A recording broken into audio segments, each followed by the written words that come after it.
Duke qenë se njerëzit të rinjt, të rejat, edhe pak përgatiten për pushimet verore, si duhet t'i shfrytëzojmë ato? Njeriu ka nevojë të shlodhet, ka nevojë për argëtim, ka nevojë për pushim. Por edhe argëtimi, edhe çlodhja, edhe pushimi duhet jetë me niyetin që ne të fitojmë energji, të rrisim zellin për të bërë ibadet Allahut. Se jemi krijuar që të adhurojmë Allahun subhanahu wa taala, që të jemi të dobishëm për njëri tjetrin, të jemi të dobishëm për familjen, për shoqërinë, të shërbejmë, të punojmë. Se si jemi krijuar që të rrim kot. Kështu që dhe pushimet verore ne nuk duhet t'i çojmë dëm. Duhet t'i çojmë kot. Të kemi një plan për veten, për familjen, po edhe për fëmijët tonë. Dhe ditë të pushimit. Po ka edhe ditë tjera që ne mund t'i shfrytëzojmë. Ne mund ndjekim një kurs veror vetë.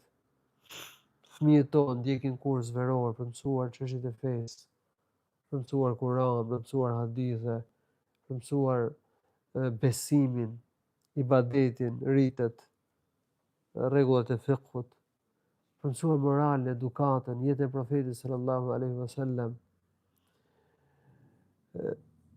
Pra, mund kemi një program për të mësuar diçka, mësojmë diçka të re, gjëra që s'kemi ditur më parë. Mund të kemi program studimi, shkrimi gjatë shkrim gjatë muajve të verës, gjatë pushimeve verore.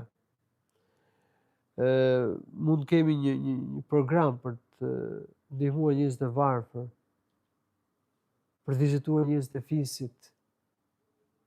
Pra, besimtari duhet që edhe pushimet verore të mos i kalojnë kot. S'duhet ketë kohë që shkon dëm, që shkon kot. E përmendëm pak më përpara që edhe shplodhja, edhe pushimi bëhet me niyetin që ne tregojmë më shumë zell, që ta shfrytëzojmë më mirë kohën. Besimtari nuk duhet ketë kohë që i shkon kot, që i shkon dëm. Lutë Allahun subhanahu wa taala na mundsoj që ta shfrytëzojmë mirë kohën, që kur dalim para Allahut subhanahu wa taala, të kemi sa më shumë vepra të mira, të kemi gradë lartë tek Allahu subhanahu wa taala. Ditën e gjykimit do bëhen pishmon jo vetëm ata që kanë lënë pas dore detyrat e fesë, jo vetëm ata që kanë bërë gjuna dhe s'kan bërë tobe, por edhe ata që nuk kanë shfrytzuar mirë kohën me vepra të mira.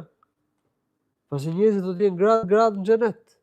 Dhe Allahu në Kur'an ka thënë: "Wa fi dhalika falyatanafasil mutanafisun." Në mirësitë e xhenetit, në gradë të larta, le të garojnë garuesit. Kështu që ai që ka pas mundësi të bënte më shumë vepra të mira dhe si ka bën ditën e gjykimit, kur shohë të tjerët që ja kanë kaluar me vepra të mira, bëhet pishmon. Pse?